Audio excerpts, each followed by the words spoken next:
ایک مسلمان کو اس کا ایمان جہاں نماز، روزہ، زکوٰۃ، حج اللہ اور اس کے رسول کی محبت کی پابندی سکھلاتا ہے، وہی اس کا ایمان، اس کا دین، اس کا مذہب ایک مسلمان کو اس کی وطن کی محبت بھی سکھاتا ہے، اس کے وطن کی خدمت کے جذبے کو بھی اس کا ایمان اجاگر کرتا ہے۔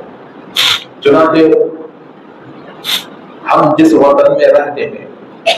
اور ہم جس وطن میں پیدا ہوئے ہیں اور جس وطن نے ہمیں اتنی ترقیاں دی ہیں، اس وطن سے محبت کرنا اور ہر ہمیشہ اس وطن کی ترقی کے لیے سوچنا اور اس وطن کی حفاظت کی ہمیشہ فکر میں رہنا، یہ مسلمان کے ایمانیات میں داخل ہے، اور اس کا بحیثیت مسلمان اپنی وطن کی حفاظت کرنا اور اپنے وطن سے محبت کرنا، یہ اس کے ایمان کے فریضوں میں داخل ہے۔ چنانچہ ذرا دیکھیے کہ سیرت النبی صلی اللہ علیہ وسلم جب ہم پڑھتے ہیں تو عقائد عالم صلی اللہ علیہ وسلم کا پیدائشی وطن مکہ ہے، رسول اکرم صلی اللہ علیہ وسلم کا آبائی وطن مکہ ہے، آپ کے باپ دادا کا وطن مکہ ہے، خاندان اور قبیلے کا وطن مکہ ہے۔ تو جس وقت رسول اکرم صلی اللہ علیہ وسلم مکے سے ہجرت کر کے مدینہ جا رہے تھے، تو جب مکے کی بدائی کا وقت قریب آیا تو رسول اکرم صلی اللہ علیہ وسلم مکے سے باہر نکل گئے اور بڑی حسرت سے شہر مکہ کو دیکھا اور اپنے آنکھوں میں آنسو لائے اور کہا، مکے کی سرزمین سے خطاب کر کے رسول اکرم صلی اللہ علیہ وسلم نے کہا کہ اے میرے پیارے وطن، اے میرے عزیز وطن، میں تجھ سے بہت محبت کرتا ہوں اور تو مجھے بہت عزیز ہے، اگر یہ لوگ مجھے یہاں سے نہ نکالتے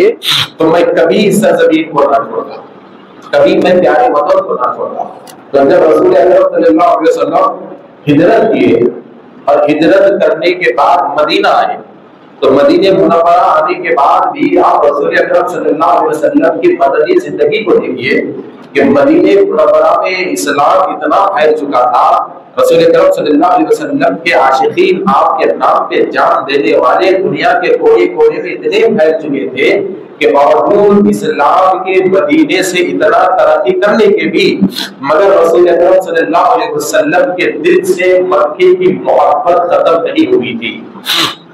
بلکہ جب کبھی کوئی بھی تجارتی قافلہ مکے کا مدینہ آتا تو رسول اکرم صلی اللہ علیہ وسلم فوری ان سے سوال کرتے کہ یہ بتاؤ میرے وطن کی حالت کیسی ہے، میرے وطن کی کیفیت کیسی ہے۔ تو سنانے والا اگر وہاں کی تکالیف کو سناتا، وہاں کی مصیبتوں کو سناتا، وہاں کے قحط کو سناتا، وہاں کی تکلیفوں کو سناتا، تو اپنے وطن کی ایسی حالت کو دیکھ کر رسول اکرم صلی اللہ علیہ وسلم کی آنکھوں سے آنسو آ جاتے۔ اور اگر کوئی مکے کی ترقی سناتا، وہاں کی خوشحالی سناتا، وہاں کی ہریالی سناتا، وہاں کی تجارت کے فائدے سناتا اور وہاں کی کھیتی باڑی کے معاملات کو سناتا، تو وہاں کی ترقی کو دیکھ کر آقا دو عالم صلی اللہ علیہ وسلم کا چہرہ خوشی سے کھل جاتا، خوشی سے کھل جاتا۔ تو گویا کہ آقا دو عالم صلی اللہ علیہ وسلم کی زندگی ہمیں یہ بتا رہی ہے کہ اے لوگوں، تم چاہے دنیا کے کون سے بھی کونے میں رہو مگر تم اپنی اس زمین سے تعلق کو مت توڑنا جو زمین تمہارے باپ دادا کی ہے، تو اس زمین سے کبھی دور مت جانا جو زمین تمہارے آبا و اجداد کی ہے، تو اس زمین کے تعلق سے کبھی برا خیال اس وطن کے تعلق سے اپنے ذہن میں مت لانا جس زمین میں تم پیدا ہوئے ہو اور جس زمین نے تمہیں ترقی دی ہے۔